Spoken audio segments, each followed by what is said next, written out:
인류는 지난 20세기에 우리의 부모님에게 감사하며 또 그 감사의 마음을 표현하는 일들을 하는 것이 좋겠다 하는 것이 한 개인에게서 시작이 되어 점점 그 운동이 확산되어지고 미국과 유럽 사회에서 그런 날들이 기념일로 제정이 되어져서 이제는 거의 대부분의 나라들이 이 날들을 처음에는 어머니 날로 제정을 했다가 아버지에게도 우리가 감사를 드려야 되지 않느냐 해서 어버이날로 제정이 되어져서 지금껏 이런 좋은 전통들이 이어져 오고 있습니다. 그러나 이런 전통이 지난 20세기에 갑자기 생겨진 것은 아니겠죠.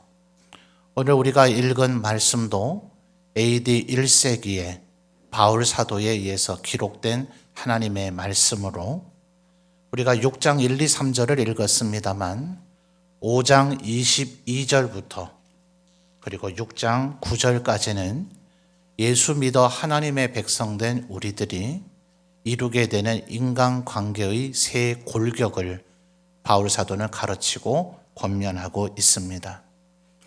하나님께서 아담과 하와 우리 인류의 조상이자 첫 번째 인간들인 아담과 하와를 만드시고 그들을 짝지어서 결혼시켜 주시니 첫 번째의 인간관계는 부부관계가 생겨지게 되었죠. 그래서 22절에서 5장 22절에서 33절까지는 그 부부관계가 어떠해야 되느냐 하는 것을 바울 사도는 가르치고 있습니다. 그리고 그 아담과 하와 사이에서 가인과 아벨, 셋을 비롯한 수없이 이루 헤아릴 수 없는 많은 자녀들을 아담과 하와는 낳게 되죠.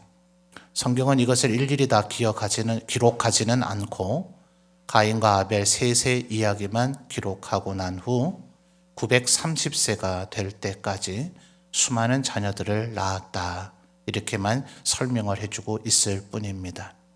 이제 그 아담과 하와에 의해서 그렇게 수많은 자녀들이 태어났으니 거기에서 이제 부모와 자녀, 부모와 자식 간의 관계가 생성되어지므로 오늘 우리가 읽은 6장 1절에서 4절까지는 부모는 자녀들에게 또 자녀들은 부모에게 어떻게 해야 되는가 하는 권면의 말씀을 바울 사도는 우리에게 주고 있습니다. 그리고 5절부터 9절까지는 그 외에 우리의 인간관계는 참 다양하고 복잡하죠. 형제간도 있고 스승과 제자의 관계도 있고 친구의 관계도 있고 또 사장님과 직원 혹은 현대적으로 말하면 노사 관계들이 있을 터인데 이 모든 것들은 각각 조금씩은 다르기는 하지만 일종의 노사 관계처럼 이익을 주고받는 관계라고 볼 수가 있기 때문에 5절에서부터 9절까지는 그 이후에 생성된 모든 인간관계들의 상식적 원칙들을 이야기하고 있습니다. 그러나 이것이 바울 사도에 의해서 AD 1세기에 이 에베소서를 기록하면서 처음 고안되거나 창안된 것이 아니죠. 특별히 오늘 우리가 관심을 가져야 할 부모님에게 우리가 어떻게 해야 되는가 하는 것은 출애굽기 20장에서 나타나게 되는 시내산에서 하나님께서 주신 10계명의 다섯 번째의 계명이죠. 그런데 하나님께서 그 10계명을 주실 때 출애굽기의 기록을 보면 두 개의 돌판을 주셨다 이렇게 표현이 되어져 있어요. 그때는 당연히 그 두 돌판에 기록된 것이 내용이 뭔지를 알기에 우리가 흔히 모세오경이라 부르는 출애굽기 20장과 신명기 5장에 그 10계명의 내용이 고스란히 기록이 되어 있겠죠. 그런데 안타깝게도 지금은 그 두 돌판이 전해지지는 않아요. 어디에 있는지 법계도 그러하고 가끔 그래서 서양 사람들이 영화에 인디아나 존스였습니까? 이제 그런 걸 찾아 헤매는 예수님께서 제자들과 마셨다는 성찬의 그 잔, 흔히 성배라고 불리죠. 서양 사회에서는 실제로 그것을 찾아 헤매는 이들이 많이 있었지만 십계명의 돌판이나 법궤나 성배나 이런 것들은 현재 우리 앞에 나타나 있지는 않습니다. 그래서 성경에서 그 두 돌판이 도대체 어떻게 기록이 되어져 있는가에 대한 상세 설명은 안 돼 있기 때문에 신학자들의 몇 가지 생각들이 있어요. 왜 두 돌판인가? 어떤 이들은 이것은 마치 계약서와 같다. 그래서 집주인과 어떤 이가 전세를 들어가 살게 된다면 계약서는 몇 장 작성해야 됩니까? 똑같은 것을 2장 작성해서 하나는 집주인이 가지고 있고 하나는 전세 들어가 사는 분이 가지고 있어야 되겠죠. 그런 원리처럼 이 두 개의 돌판은 하나는 명목상 하나님이 간직하셔야 될 돌판이고 하나는 인간이 가져야 될 돌판으로서 똑같은 10계명을 다 적어 놓은 두 개의 돌판이다. 그러나 하나님이 가지고 계셔야 할 것도 하나님의 임재의 장소인 법궤, 지성소 안에 놓여지게 되어지고 그 지성소에 구름이 자욱하고 안개처럼 빽빽해서 한 치 앞도 볼 수 없을 정도로 히브리 말로 쉐키나라고 불려지는 여호와의 임재와 영광이 이루어지게 되죠. 그래서 그 안에 두 돌판이 다 보관이 되어져 있다. 이렇게 생각하는 학자가 있는가 하면 두 개의 돌판에 10계명이 나누어져 기록이 돼 있다라고 보는 학자들이 더 다수입니다. 근데 문제는 이 10계명이 두 개의 돌판에 나누어져 기록이 되어 있다 하더라도 어떻게 기록이 되어져 있느냐? 지금은 본 사람이 살아있지를 않고 그 두 돌판이 이미 설명드렸습니다만 어디에 보관되어져 있는지를 모르기 때문에 이제 어떻게 기록되었는가도 약간의 차이가 있는 학설로 나눠집니다. 어떤 이들은 1계명부터 4계명까지가 첫 번째 돌판, 그리고 5계명부터 10계명까지의 6계명이 두 번째 돌판에 적혀져 있을 것이다. 이렇게 말하는 이가 있는가 하면 어떤 이들은 5계명씩 그렇게 적혀져 있을 것이다 라고 생각을 해요. 근데 바로 그 4대6으로 적혀 있느냐 5대5로 적혀 있느냐의 그 경계선, 첫 번째 돌판인가 두 번째 돌판인가가 논란이 되는 계명이 바로 오늘 6장 1, 2, 3절에 기록된 내 부모를 공경하라 라고 하는 이 5번째의 계명이 첫 번째 돌판이냐 두 번째 돌판이냐가 신학자들의 토론거리가 되어져요. 뭘 그런 것까지 토론하는가 이렇게 생각하실 수도 있겠습니다만 1계명부터 4계명까지는 인간과 하나님의 관계예요. 나는 유일한 하나님이니 나 외에 다른 신을 너희 앞에 두지를 말라.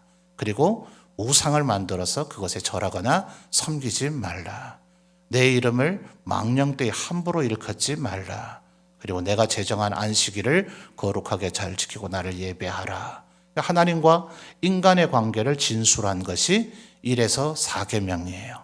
근데 이 5계명을 넘어서서 6계명부터는 인간과 인간의 관계죠. 살인하지 말고, 간음하지 말고, 또 도둑질하지 말고, 거짓말하지 말고, 탐내지 말고 하는 이런 인간 사이의 관계를 서술하고 있는 것이 5계명부터 10계명까지란 말입니다. 근데 이 5계명, 부모를 공경하라 하는 것은 인간의 영역인가, 하나님과의 인간관계의 영역인가, 바로 이 경계선에 일부러 하나님께서 두신 것이 아닌가, 그렇게 생각하는 사고가 있는 거예요. 왜 그런가? 신약 성경에 보면 마태복음과 누가복음에 예수님에 대한 족보가 기록이 되어져 있어요. 마태복음은 아시는 대로 1장 1절에 어떻게 시작합니까? 아브라함과 다윗의 자손 예수 그리스도의, 예전 개역성경은 세계라 혹은 요즘에는 족보라 아마 이렇게 되어 있을 거예요.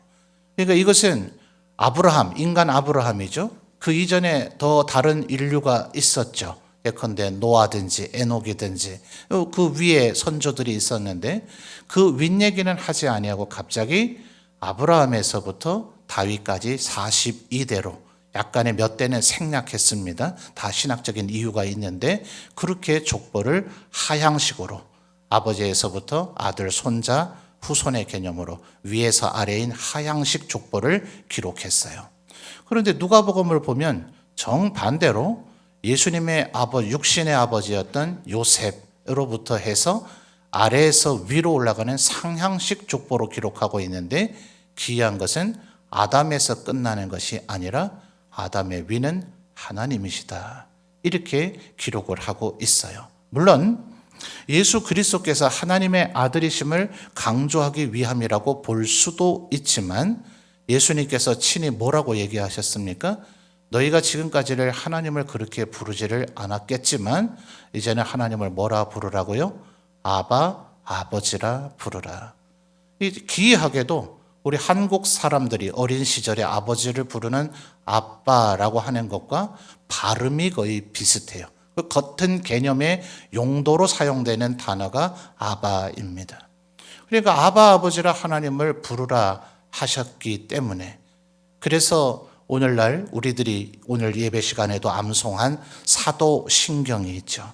12명의 사도가 기록한 것은 아니에요. 그들이 이렇게 적어서 후세대들에게 알려주자, 이것은 아니고, 사도 당시 때부터 이와 같은 신앙 고백의 원류들이 점점 로마 제국 전역에 있는 교회들에게서 고백되어지기 시작을 했고, 그 시기에 저술된 것으로 알려진 디다케라고 하는 문서에 오늘날 우리가 암송하는 사도신경의 거의 100%에 해당되는 원문이 기록이 되어져 있어요. 그러니까 신조 혹은 신경이라 하는 것은 그 이후에도 많이 있죠. 예컨대 삼위일체 하나님에 대한 진수를 담고 있는 것을 아타나시우스 신경이라 부릅니다. 사도신경처럼 말이죠. 또 우리 칼빈주의 개혁교회는 어떠한 신앙을 가지고 있는가, 우리의 근본 뼈대가 되는 5 기둥, 그래서 영어의 첫 단어를 써서 튤립이라고도 부르죠. 스펠링이 그렇게 되거든요. 그 5가지를 네덜란드 도르트에서 알미니안주의자들의 질문에 대한 대답을 진술하는 과정에서 작성되었다 해서 도르트 신경, 이렇게 불러요. 또 우리 장로교회인 개혁교회는 성경 다음으로 우리의 신앙의 표준 문서라 하는 것을 뭐라 해요? 웨스트민스터 신앙 고백 혹은 신조, 그것 역시 신경이죠. 그리고 대소 요리 문답을 우리의 표준 문서라 합니다. 근데 이 모든 것들의 가장 근원적인 원류라 하는, 그래서 사도적 신앙을 고백하고 있다. 사도들이 작성했다는 것이 아니라 예수님의 제자들이었던 사도 때부터 사도적 권위를 가지고 있는 가장 보편타당한, 사실 지금은 교회들이 강조점을 갖는 생각에 따라서 많이 나눠져 있죠. 감리교회, 성결교회, 또 순복음교단, 이런 식으로 교파들이 나눠져 있지만, 이들이 정통교회이냐 이단이냐 하는 것의 가장 첫 번째, 가장 기초적인 단서가 사도신경을 받아들이느냐. 사도신경은 온 교회의, 공교회의 보편적이고 타당한 신앙 고백인데, 오늘도 고백하셨습니다만 뭐라고 고백하셨어요? 전능하사 천지를 지으신 하나님, 뭐예요? 아버지를 내가 믿사오며. 바로 예수님의 말씀과 성경의 이러한 개념을 통해서 우리는 하나님을 아버지라 부르고 있어요. 그렇기 때문에 신학자들이 첫 번째 돌파는 하나님과 인간의 관계를 진술하고 있을 것이고, 두 번째 돌파는 인간과 사이의 관계를 진술하고 있을 것인데, 그러면 이 5계명은 하나님과 인간의 영역이냐, 인간과 인간의 영역이냐가 어디에 비중점을 둬야 되느냐의 토론이 된 거예요. 그러니까 첫 번째 돌판에 5계명이 적혀 있었을 것이다 라고까지 생각하는 신학자들은 부모님을 어느 수준으로 여겨야 된다는 거예요? 우리가 하나님을 아버지라 부르고 있으니 그 하나님으로부터 아담으로 통해서 이어지는 부모님을 통해서 내가 태어난 것이니 부모님을 순종하고 공경함이 마치 하나님을 대함과 같아야 된다라는 생각과 사상이 그 속에 깃들여져 있는 것입니다. 그런데 이런 생각들이 우리 성경이나 우리 기독교 신앙 안에만 있었던 것은 아니죠. 우리 민족들도 아주 고대로부터 효에 대한 강조점이 굉장히 강했던 민족 아닙니까? 특별히 조선시대의 유교적 개념 속에서의 인간의 본분으로서 마땅히 끝까지 지켜내야 될 게 뭐예요? 임금에게는 충이요, 부모에게는 효다. 이것이 인간의 근본 본분이라 우리의 선조들도 그렇게 생각을 했었죠. 심지어는 임금님과 부모님과 스승님은 동일히 여겨야 된다. 부모님을 임금처럼 여겨야 된다는 사상이 군사부 일체라고 하는 경고 속에 담겨 있잖아요. 자, 그런데 문제는 말입니다.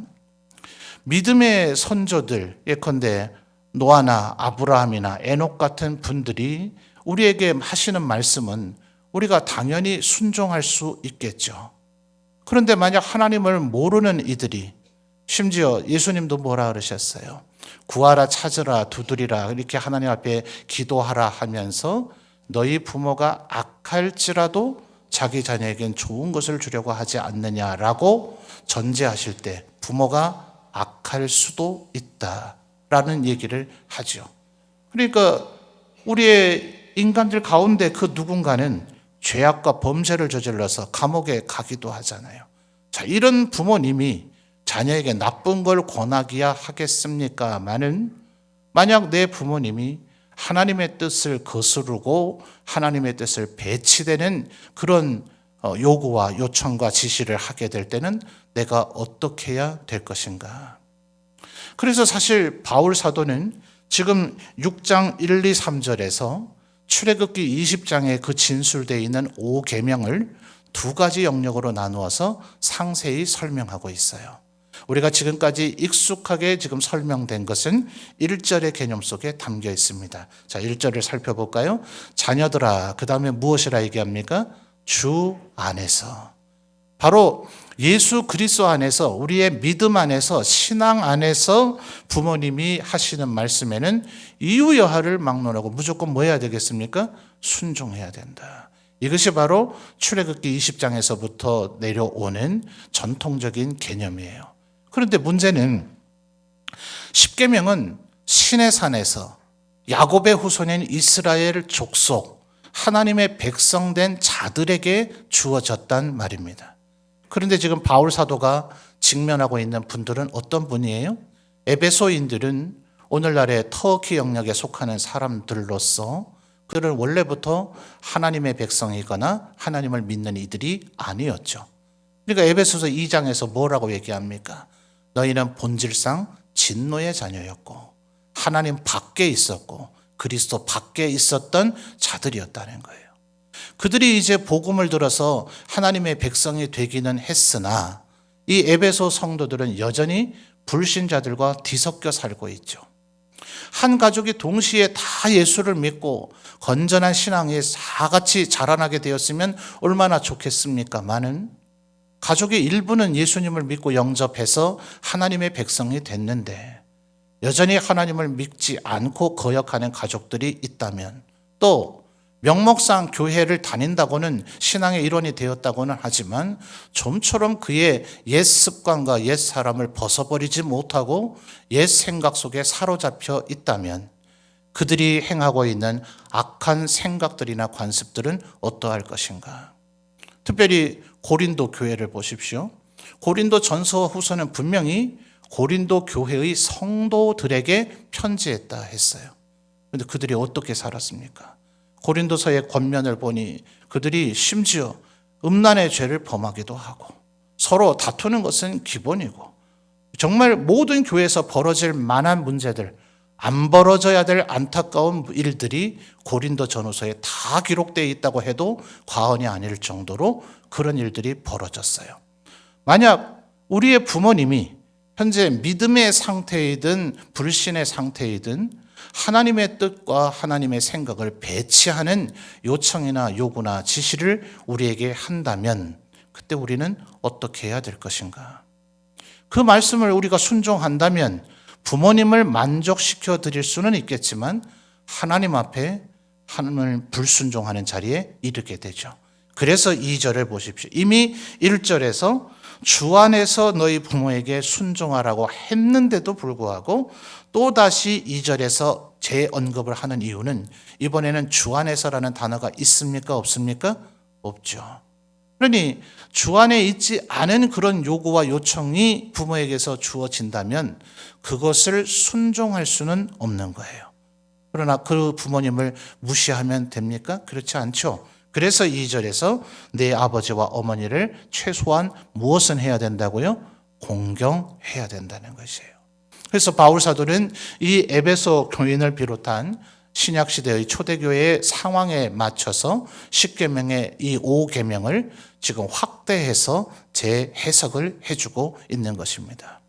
이것은 단순히 부모님과 우리와의 관계뿐, 자녀들의 관계뿐만이 아니라 우리들이 이 세상을 살아갈 때에 우리는 마땅히 행해야 될 원리들이 있다 하였어요. 이미 5장 22절부터는 부부의 관계, 여기에서는 부모와 자녀의 관계, 5절부터는 순위 현대적 개념으로 노사관계라 할 인간 사이의 3대 골격을 얘기하고 있는데 1절과 2절의 이 차이, 주 안에서는 순종하되 주 안에 있지 않거든 최소한 공경은 해야 된다는 것은 성경의 다른 표현에서도 이 개념을 지지해주고 있는 것이죠.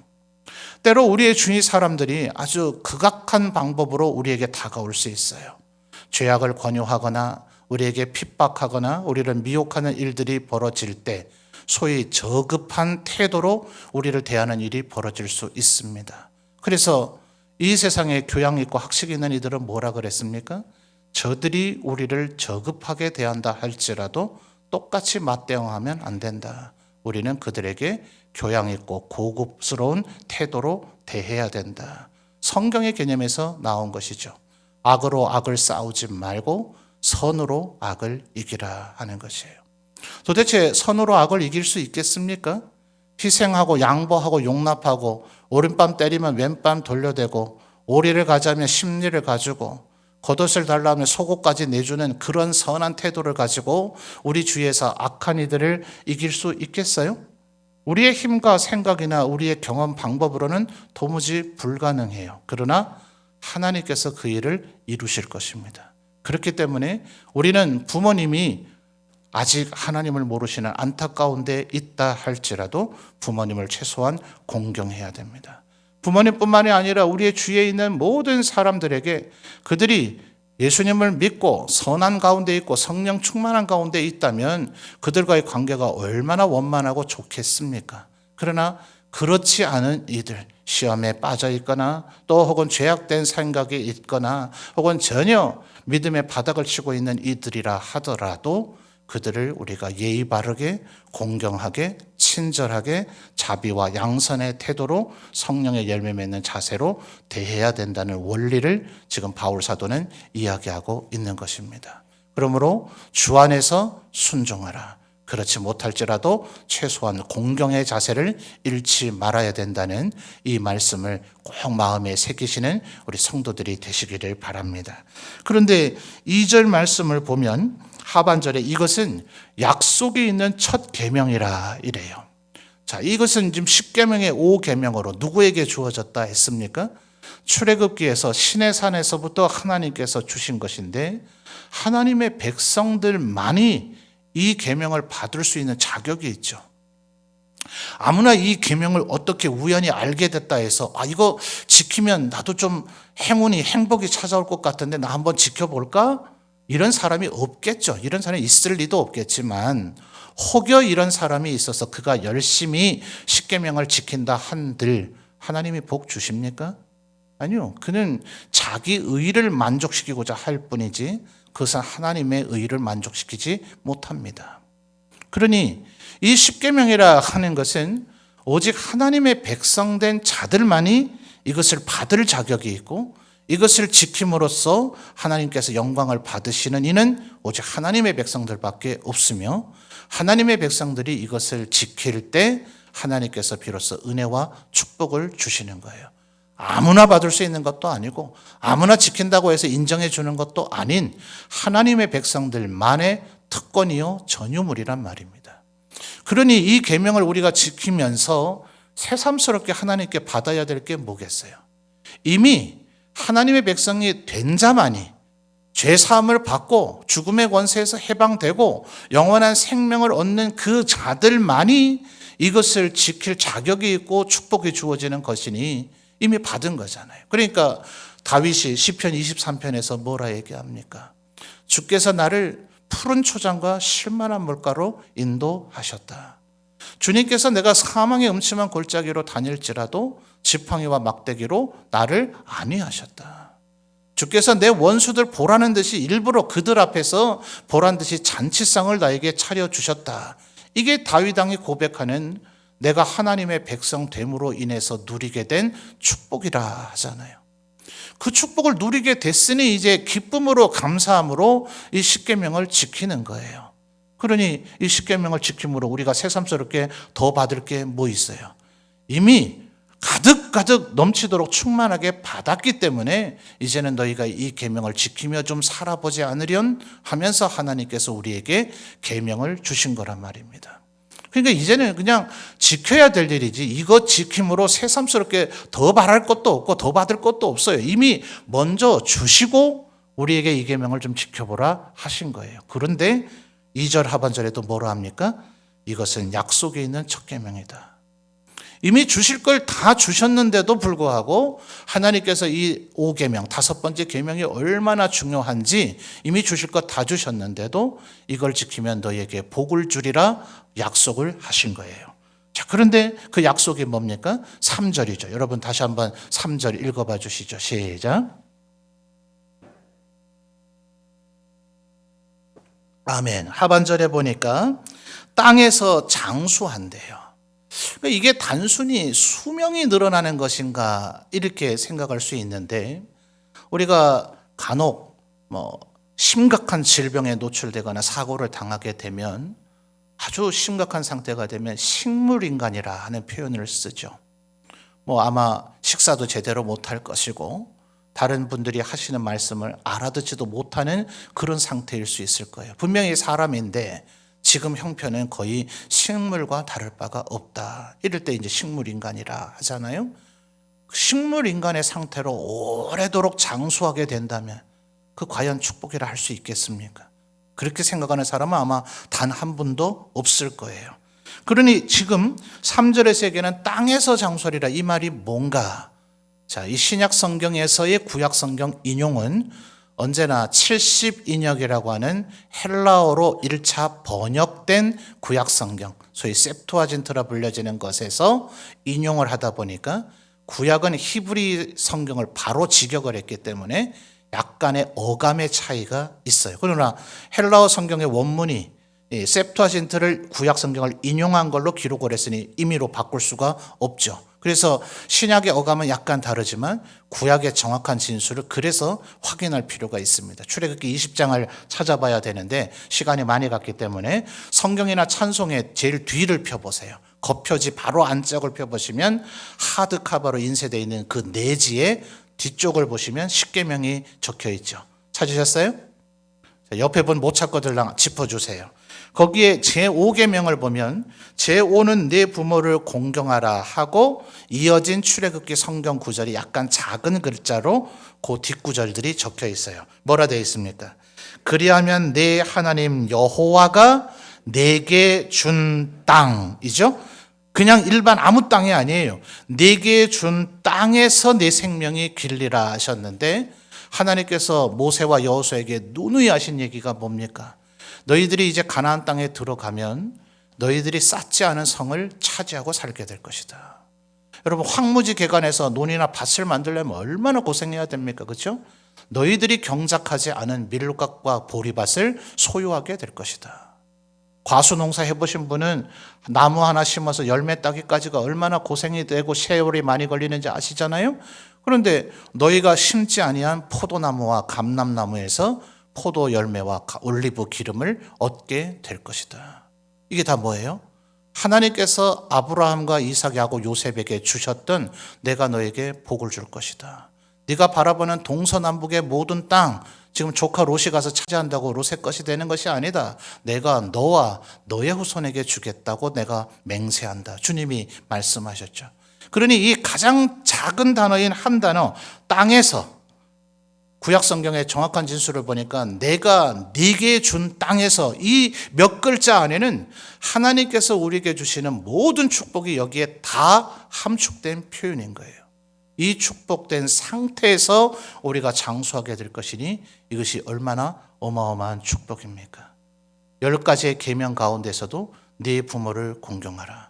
주 안에서는 부모에게 순종하고 그렇지 못할지라도 최소한 공경을 하라는 이 말씀이 이와 같은 크나큰 축복의 영역에 속해져 있더라 하는 것이에요. 제가 우리 성도들 부교육자 시절 때부터도 조금 큰 규모의 교회에 있을 때는 저보고 좀 장례를 거의 전담을 하라고 해서 정말 많은 우리 성도들의 가정의 장례를 집례를 해보게 됩니다. 한 3번, 4번 말씀을 전하게 될 때에 꼭 제가 이 말씀을 해요. 아마 우리 성도님들도 다 힘을 다해 효도하며 살아오셨을 거예요. 근데 막상 그날이 되면 어떻습니까? 나 정말 할 도리 다 했다. 내 모든 정성과 수고를 다했다라는 뿌듯함이 있으세요? 정말 힘을 다해 효도한다고 살아오셨지만 막상 이날이 되면 해드린 것보다는 못 해드렸던 아쉬움과 회한이 많이 드시죠. 라고 말씀을 설명해 나가기 시작할 때에 눈물 짓는 유가족들을 많이 보았습니다. 우리의 마음이 그렇죠. 아마 이 자리에 계신 성도님들도 지금까지 힘을 다해 내 사랑하는 부모님, 또 나에게 믿음을 전해주신 부모님을 향해 늘 효도하며 힘쓰며 살아오셨을 것입니다. 그러나 우리에게 여전히 아마 부족한 부분들도 있을 거예요. 주님께서 우리에게 약속하셨던 이 언약의 말씀, 주 안에서 부모에게 순종하라. 그리고 공경하라. 그러면 내가 너에게 준 땅에서 네 생명이 길리라. 이것은 약속이 있는 첫 번째의 계명이다. 이 말씀을 다시 한번 마음에 새기셔서 마치 하나님을 대하듯이, 또 주님이 이렇게 말씀하셨죠. 눈에 보이는 혈육을 사랑하지 않으면서 눈에 보이지 아니하는 하나님을 사랑한다 하는 것을 믿을 수가 없다고 말이죠. 우리의 눈앞에 계신 부모님을 하나님 대하듯이, 주님 대하듯이 사랑하며 섬기며 효도할 때에 하나님께서 우리 성도들을 은혜와 축복으로 넘치도록 축복해 주실 줄 믿습니다. 이 믿음 가지고 더욱더 효하며 살아가시는 우리 모든 성도들이 되시기를 바랍니다.